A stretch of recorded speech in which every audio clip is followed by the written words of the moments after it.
Welcome back, everybody, to another episode of the King of Average podcast. It's your boy BB along with Malik. All right, a little bit of technical difficulties. Don't be surprised if it happens again. But that's the nature of, the flipping, the vibe that we're running, Speaking of vibe that we're running, we're talking about today. We are filming episode 21. Yep. 21. And it's really, really exciting because in a couple of months, we will actually be coming to our filming anniversary, right? Oh my god! So it's going to be our first year anniversary of recording, not posting, but of recording. And so it's kind of exciting stuff. So I mean, hey, you know what? I'm really excited.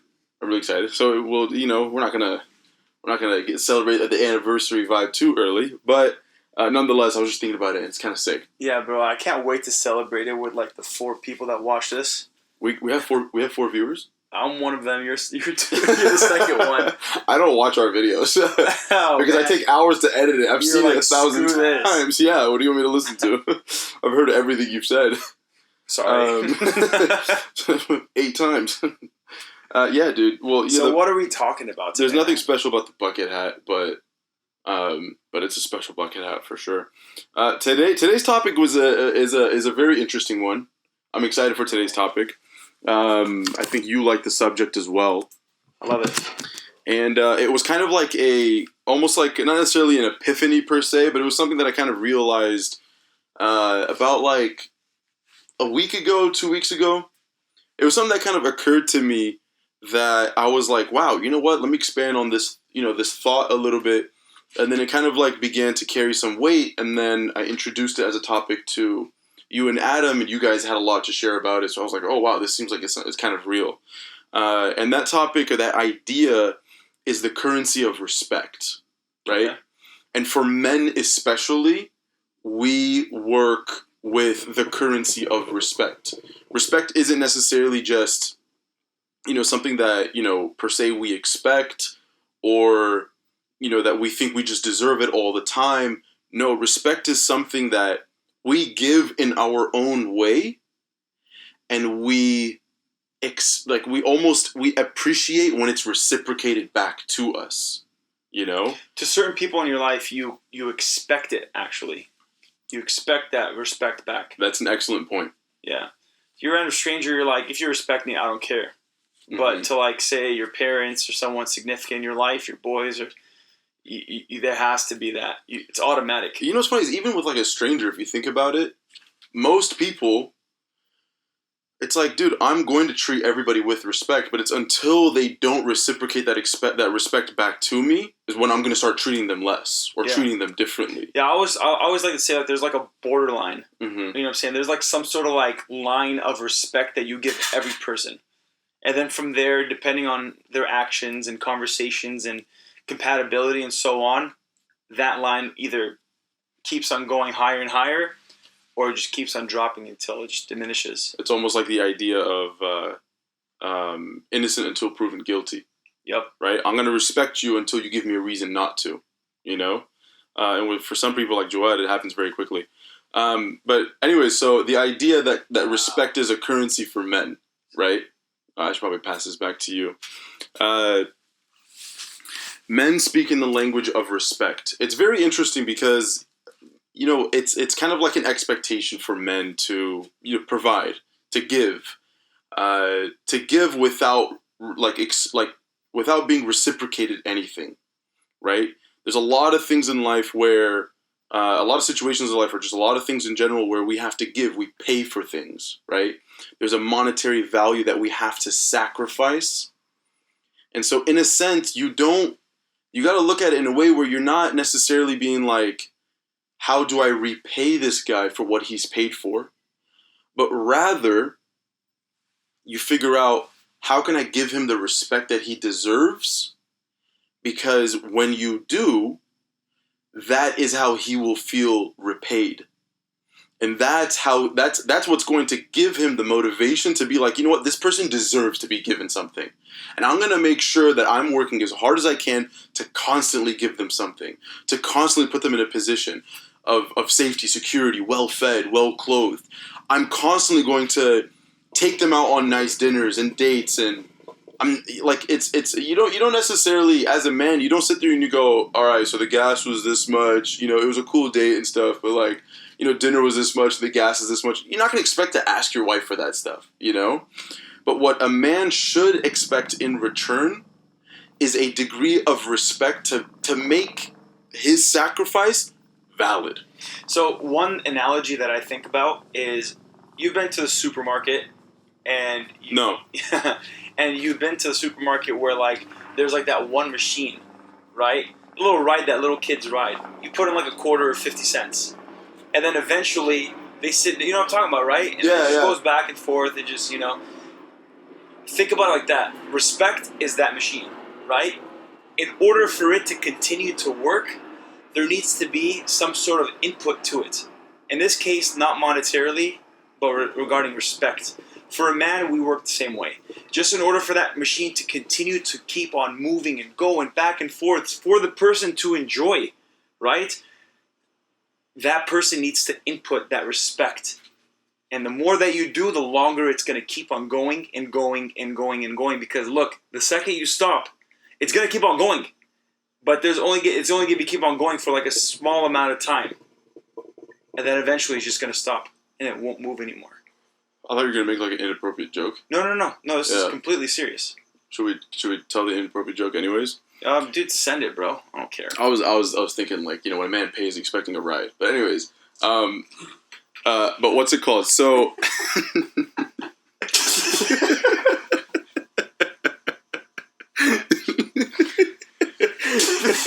I really, when you said the little, I was like, yo, bro, chill, my guy. Wild. We just started.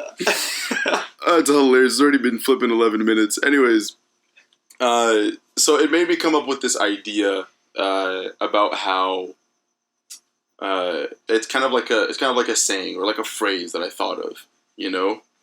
When you maintain respect for the man, you'll maintain the man, right? And it's obviously a very, very deep, very difficult topic to talk about, and we can't really expand on every single thing that relates to it, but just in a general sense, a very healthy way to maintain a relationship is through having that equal level of respect towards each other. Now, it needs to be an equal level of respect towards each other, absolutely, but you also need to understand this concept that when a man sacrifices certain things, even though they are monetary, even though it is his duty, right? When he sacrifices certain things, you have to almost look at it as though he's actually putting his respect out there. He's paying with his respect, right? His hard-earned money, right? That's going towards, certain luxuries that, his wife would get. Let's say, for example, you're like, oh my God, I want to go to the mall. I want to go shopping. Let's go watch, the new Barbie movie. Like, he has to sacrifice, to a degree, some respect for him to fulfill whatever that pleasure is that you're getting out of it, right? And so the only way he can replenish that respect is if he gets it from you, So that's why it's like the whole idea where it's like, once you're able to understand, all right, my man is deserving of respect, let me give it to him, you will maintain your man. One thing that I just thought about right now that I don't like, that some people talk about, is in order for me to be, like a woman would say this, right? In order for me to be feminine, a man needs to take care of me. A man needs to do this and this and that and this and make me feel safe. And then once that is done, once that is there, then I will be completely feminine. But it's like, you gotta think about that. Let's flip it over, right? What happens if a man tells you, in order for me to be masculine, in order for me to take care of the bills, in order for me to protect you, provide for this family, make sure that no harm ever comes to you, you gotta make me feel like a man first. You have to give me my respect. Imagine that. Would the woman really should look at him and be like, dude, have a good life, bro. Peace. I have other options. Same with the man. So in order to maintain the man, I feel like there needs to be that respect, of course. But at the same time, it's like it shouldn't be, once you give me this, then I'll give you that. It's not a transaction. It's, in a way, it's a transaction, but it's like you are still putting in the respect. You're still putting in what you should, your duties as a man. And same thing for like a woman. She should be putting her duties or her part to make the man feel as masculine as possible, and of course, vice versa. Yeah, no, 100%. It's you can't constantly be in a position where you're like, oh, they need to act first. No, be the bigger person. Be the first one to give respect, and then qualify yourself to demand the respect. You know, because it's the same thing. It's the same thing for men. The fact of the matter is if we're not putting in the effort, if we're not doing our due diligence to perform our duties as a man, are we deserving of that respect? But you're the man. You have to be the bigger person. You have to be that one that takes control. See, that, you know what that is? Manipulation? Not marriage material. Facts, bro. That is not marriage material. Street talk. That's street talk. Back to the streets. She belongs to the streets. Facts, bro. That's street but talk. yeah, no, I think it's also very, very safe to say that a lot of struggles within relationships is exactly that point. So I'm glad you mentioned it, because it's almost like the other person is just like, oh, they're not doing their part, so I'm not going to do my part, right? It becomes very, very petty, very childish, right? And just think of the idea, right? And then go kind of like put it upon, I'm not going to say any relationship you know of, but like think of like a couple who seems to be struggling to have like certain strengths within the relationship, and then figure out that might be something that you can derive as an issue. And don't go psychoanalyzing people's relationships, but just put it into consideration, you know, keep it in mind. And it's very interesting because, you know, obviously we take a lot from like our upbringing in our own families and stuff like that. And, you know, it's kind of like a natural course of life where, like, you know, as you get older as children, you know, I'm the youngest in the family, you know, and I'm 28 now. So it kind of gets to a point where it's like, you know, your parents tell you what to do or tell you how to do things.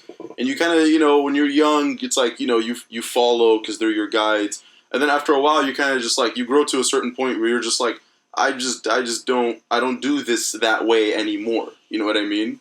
And so I felt like there was a huge disconnect that began happening between like my siblings and my parents. Not like I don't mean a huge disconnect, right?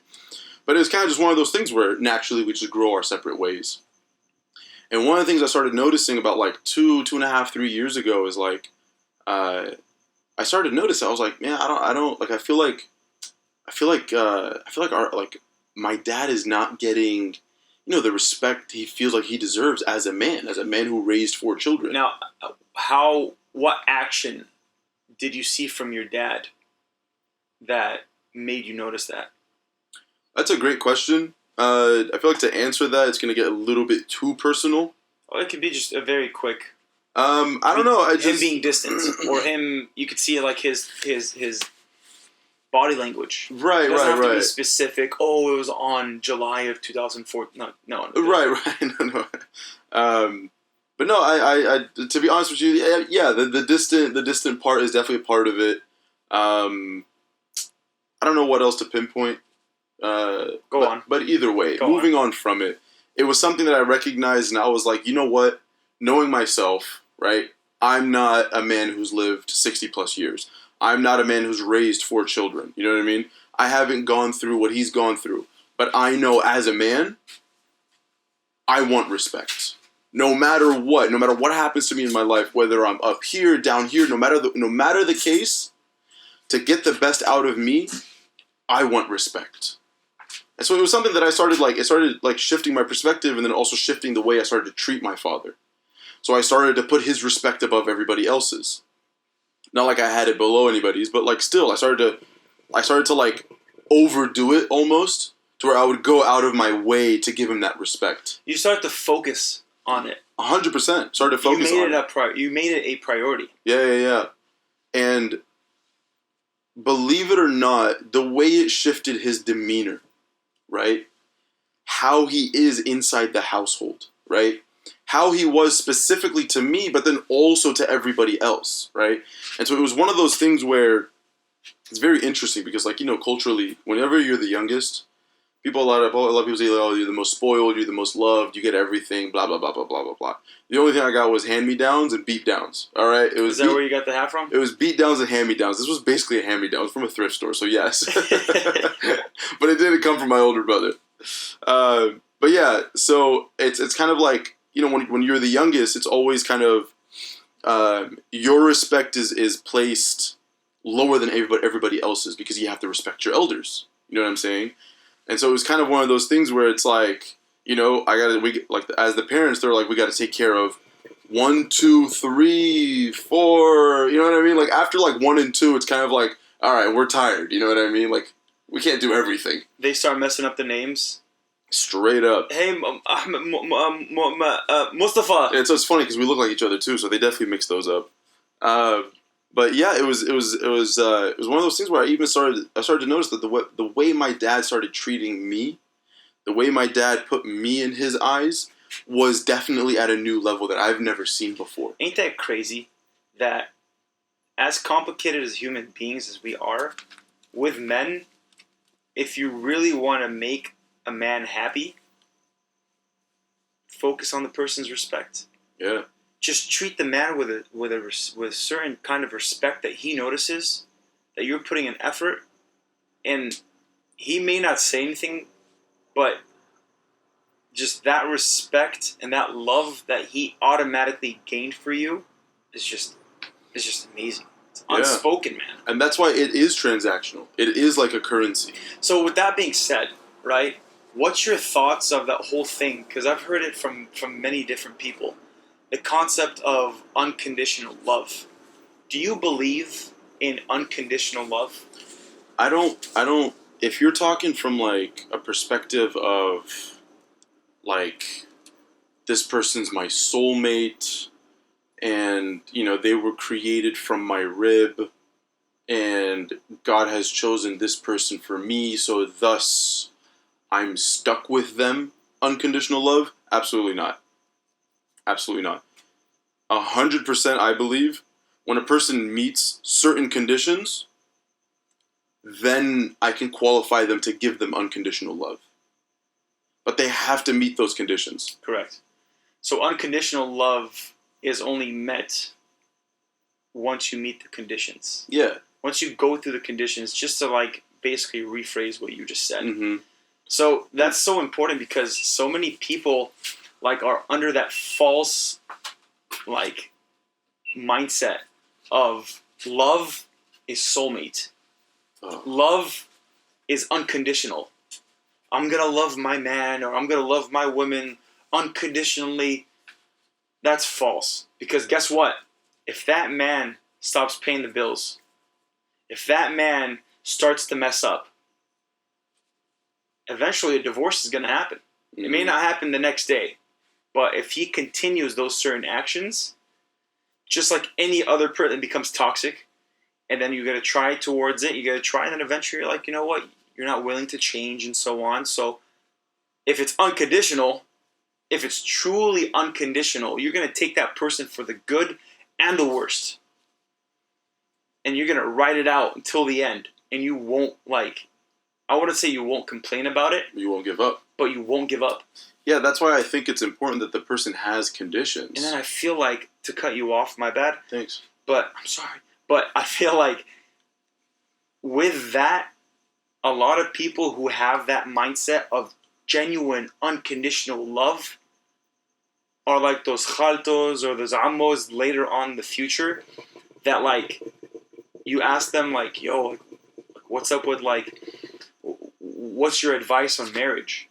And then they describe basically a man that's not their husband. A woman that's not their wife. And you're like, ooh. That, I think, is where that false assumption or that false thing of like unconditional love can get tangled up, and it can have such a detriment to a person's life, because then they're going to start allowing or accepting a lot of the person's like very, very toxic and negative traits. And I'm not saying strike one, strike two, strike three, like, oh, you didn't put out the trash, or take out the trash, or oh, you didn't clean the dishes, or you didn't do this for the laundry. I'm not saying that, right? I'm talking about major things. Eventually, you have to try towards it, whether with counseling, whether with just talking with the parents, or just talking with each other, trying to resolve it. But eventually, it's like, all right, cool, you're about your ways. We're not gonna mix. Like, I'm not saying to give up easily, but at the end of the day, that whole thing of like unconditional love, to summarize my whole rant, is like it could lead to a very toxic, unfulfilling marriage. I want to touch upon a point you said where it's like, as soon as, like, for example, the bills are not paid, or as soon as, he's struggling to do this, struggling to do that, you're going to be like, oh, well, this is not working out, and you're going to find a reason for that quote-unquote unconditional love to be cut off. So that's why it's really important where you need to place certain conditions. And I think it's really cool because we had the whole series of like what makes a man, right? I believe those are genuine conditions that a woman should look for when choosing a partner, a life partner. You know what I mean? Because when you take those conditions into consideration, when the tough times come, or the tough times come, right? When the tough times do come around, because they will, right? There's always going to be ups and downs. You can go back and you can be like, okay, we're struggling. There's something going on. Let's say, for example, it's a financial situation. You can look back at the conditions you chose within your man. You can say, okay, you know what? He's dependable. He has ambition. This might be a low point financially, but I know he's going to work on it. It's temporary. It's temporary. He's going to work on it. We're going to be in a better place later on. As opposed to, oh my God, why aren't you doing this? Why aren't you paying the bills? Or why aren't you this? Are you a loser? Oh my God, eventually that machine, you remember how I told you about, like, in order for that machine's just going to stop right there. Absolutely. It will stop sooner than you expected. Then why? Like, as a man, you're like, why am I going to put an effort to try to give my all towards this and not get any sort of, I wouldn't say satisfaction, but any sort of positive results? Yeah. Even just a sound mind. Oh, man, like, what's so unfortunate? The whole concept of peace of mind from your partner is like a universal thing that many people talk about and they agree upon. I want peace of mind. That's all I want. Just love, respect me, but at the end of the day, give me peace of mind. The woman would say the same thing. She'd be like, I completely agree with you. But why aren't we acting towards that? Why aren't we actually mindfully striving to give each other a peace of mind? Yeah, but basically what I was saying was like, in the times when it gets rough, you can justify staying by his side. You can justify it by knowing, hey, you know what, the person I married isn't the person who is always struggling. It's a person who's ambitious. You're not going to define him by the specific time that he's going through. 100%. You're going to define him by the characteristics you chose in the beginning, right? Which is those conditions. And of course that he's carrying out as well. He's carrying out those conditions as well. You know what I'm saying? And so that's why you can justify conditional love for that person. Yep. Conditional Love by Joed Nafusi, bro. Yeah, straight up, dude. Yeah, that's good. You can't focus in life if you always have something like just yelling at you or telling you. It's like an alarm clock. You don't want to have an alarm clock with you all day long, just beeping and beeping. Oh. You want to turn that shit off. Joe, here's the hookah, bro. Can you? Okay? Here's the That's just hookah. how it is. Hey, Joed Nafusi, ladies and gentlemen. Here you go. Here we go. Go ahead, man. Go sit on my lap, Yeah, bro. right here, both your laps. What the fuck? I thought you were about to, too. I was like, I couldn't because the the table right there. But no, literally, the whole thing on having a peace of mind is true. You can't focus without having a peace of mind. I love how you talked about the alarm clock. It's the best example. That's how I look at it. Yeah, dude, hoes just be beeping, bro. Like, imagine, bro. Yeah, now they get flipping light up shoes and stuff like that. Whatever, like, we're talking about hoes, we're talking about your girl, we're talking about sister, moms, bitch, anything. Whatever it is. If it keeps hitting you up and you're just like, hey, what do you need? How can I help you out? Like, why are you bothering me in the middle of what I'm doing? Every 15, 20 minutes. we already just talked not too long ago. What's just changed? So that's kind of how I look at it. Join Nafusi, ladies and gentlemen. In the mind of JoJo Cakes. But that's really important what you just said, specifically the alarm clock, man. It's like we want to try to hit snooze as much as possible, Mm-hmm. but then eventually that alarm clock goes off. Yeah. So like that snooze button to many marriages might be buying her a purse, might be taking her out on like a dinner, or might be getting her a car. But then that's just a temporary snooze button. But then in the next 10 minutes, or maybe 10 days, They want more. they want more. And That bag no longer is worth it, you know? I need Correct. like 2 bags. I need some jewelry. I mean, you saw that video about those girls with the mahars and stuff like that. I mean, trying to get off topic, but still. I mean, to get one of them is like a snooze button. They want a car. They want a house in the blood.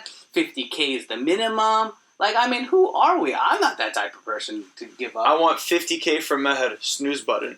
I want a house in the bled, snooze button. I want like a G-Wagon, snooze button. Seriously. I want to go on a trip. Snooze button. Exactly. That's where you just snooze that whole option altogether, bro. That's where, yeah, you just skip that 9 a.m. meeting, bro. You just... That's hilarious. You dip.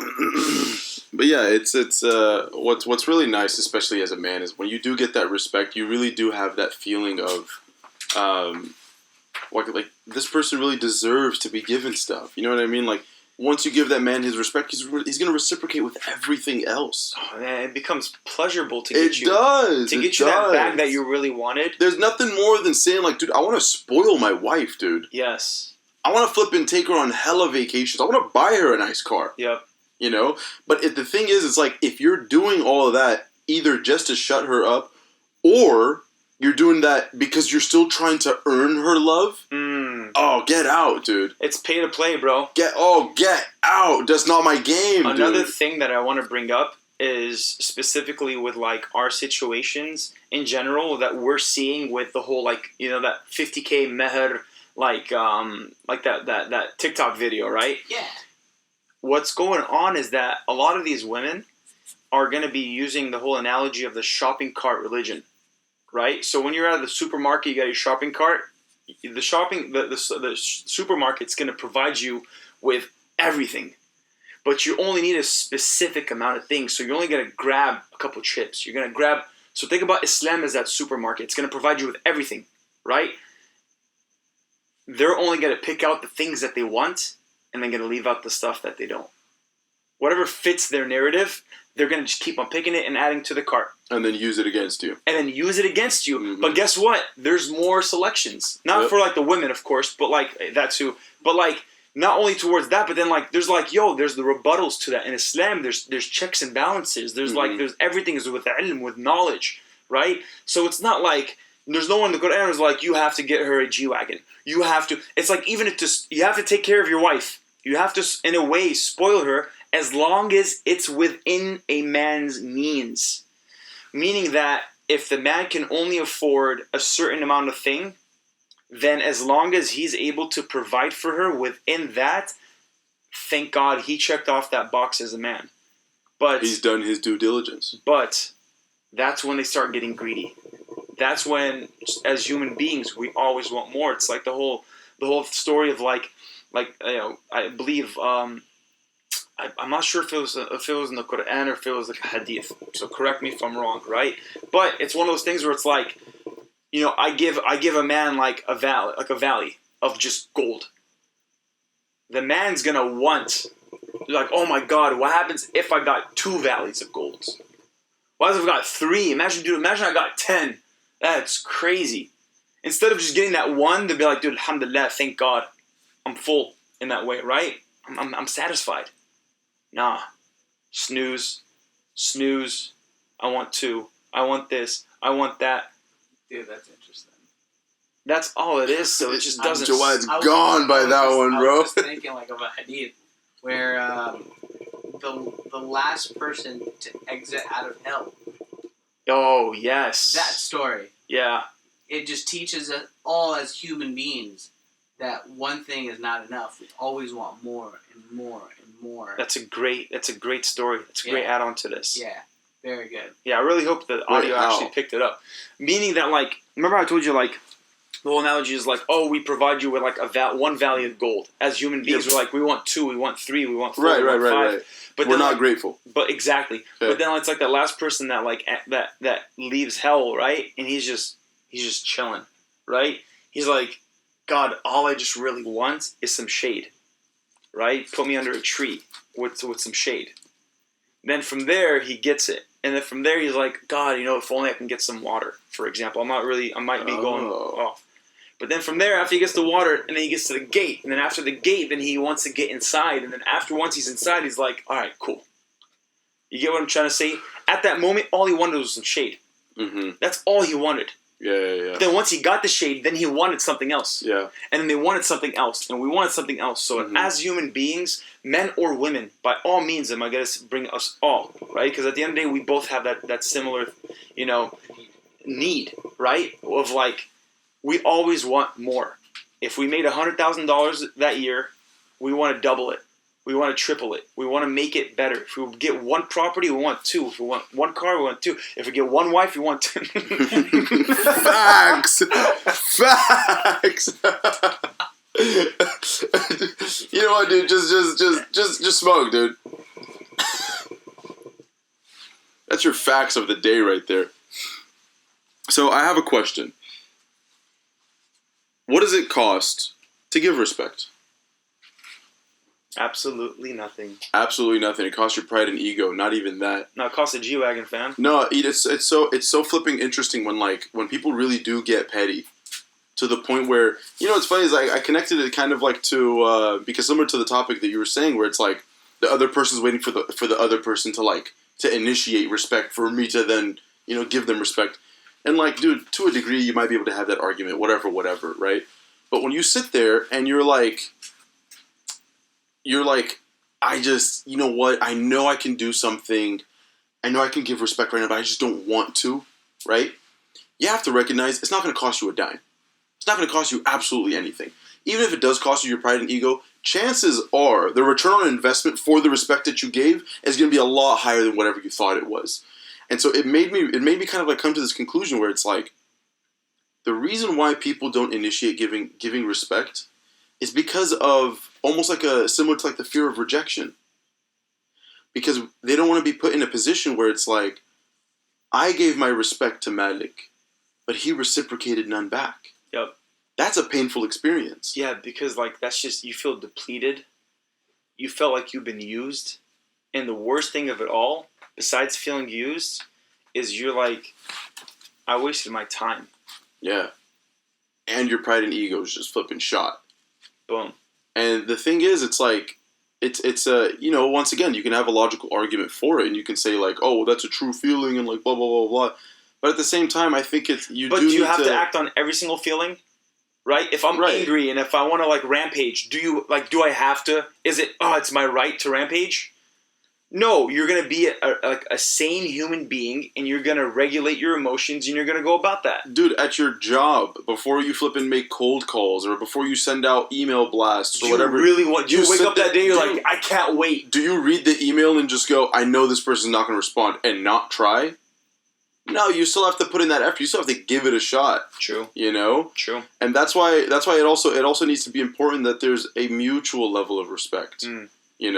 Because a man also needs to be able to say, you know what, she gives me the respect I deserve. It's that effort, man. Even if she gives me the respect I don't deserve, it's gonna make him get up and work twice as hard. Facts. That's a to really good earn point. that respect. Really good point. And so don't be scared. Don't be scared to be the one who initiates it. But then you can't be like only focusing on yourself, or only you're focusing on is just the negatives of that person.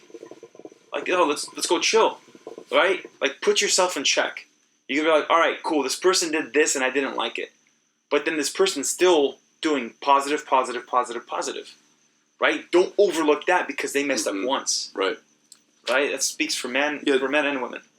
Don't nag over the little things. Don't be a nagger. Yep. Definitely. Definitely don't nag over the little things because, once again, it's like, dude, let's say, for example, like, let's just say, for example, she's like, oh my God, I want to get sushi. And you're like, dude, we had sushi like 2 days ago. Oh, but I'm really craving sushi. It's like, dude, just go get sushi. Shut the hell up. You know what I mean? It's not that big of a deal to be like, it's not necessarily a justifiable toxic trait for that person. You know, just because they're craving something every single time. Why'd you leave her? She wanted sushi twice. Look, imagine how stupid that sounds. It's ridiculous. But yeah, I think there definitely needs to be a mutual respect. And you definitely need to put yourself in that position where you're like, you know what? If I give that respect, I know there's going to be a return. It's going to pay you dividends. It's going to pay me dividends time and time again. And even, I would say, even for the man, if you're doing absolutely everything and you feel like you're not getting that respect, test it out. Go out of your way to even do more or give more respect. Make it recognized that you are unfazed by it.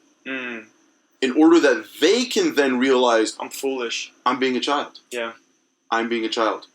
Because in that way, men, and also women too, right? Just as human beings, we do the opposite. We don't go above and beyond to try to put more effort into it. It's like the second we're feeling someone's off, we pull back. Immediately. They'll notice. Are they going to notice? I want them to notice. Yes. That's where it gets sick. That just becomes petty. That becomes toxic, dude. Becomes very petty. That becomes very dirty. And at the end of the day, man, what's the benefit of that? Yeah. Like, what kind of ego high are you going to get from that? Right. Like, what are you actually going to earn out of it? Except you know, Being single? either a miserable relationship or losing it completely. Facts. I'm going to teach her a lesson. I'm not going to text her back. Congratulations. You're I was about to say, congratulations, you're gay now. I don't know. Might as well, because you're single, bro. Like, what woman is going to want Congratulations, you're single now. Or congratulations, you're flipping miserable. She's not giving you, you know, she's not pleasing your sexual desires. You know what I mean? Because women will take it there.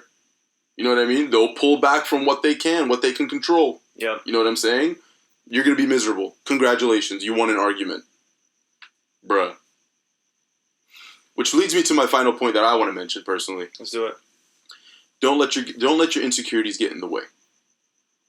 And that's why it's very, very key for, I think for people in general, on an individual basis, to recognize their own insecurities in order that they're able to recognize when their insecurities are triggered during certain moments of their day and causes them to have a reaction based off of that trigger, right? I don't really care to give an example. If you get it, you get it. Yeah. But it's one of those things where, dude, take the smallest things into consideration. And if it's like a negative habit that you have, I don't know why this thing just, pisses me off every single time. I don't know why I just react this way whenever I hear this. Okay? Well, is it based off of one of your insecurities? Did somebody do something that made you feel incompetent? Did somebody do something that made you feel irrelevant? Right? I have a huge belief that recognizing your insecurities, they always come from a place of your 3 basic psychological needs that all humans have. Come on, let's go. The 3 basic psychological needs are the need for competence to feel good enough, the need for relatedness to feel relevant, and the need for autonomy to be in control. Mm-hmm. And if you take anybody's insecurity, they don't like the way they look, competence. They feel alone, they feel like a loser, relatedness, mm-hmm. right? They feel like they're a slave to society, autonomy. You know what I'm saying? Take any of your insecurities, look at them, recognize they're there, recognize they exist. And in order for you to better accept them, you need to be able to recognize them and then start to have a better control over them. Otherwise, they're just going to control you. Yep. And they are going to absolutely control your relationship. Like, eat away at it. Absolutely eat away at it until eventually, there's nothing left. And all it is this silly game of back and forth of trying to win one petty argument after the other. Mm-hmm.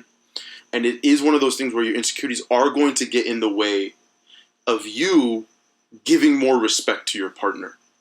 You giving them that currency that they feel they either deserve or qualifies them to give it back to you.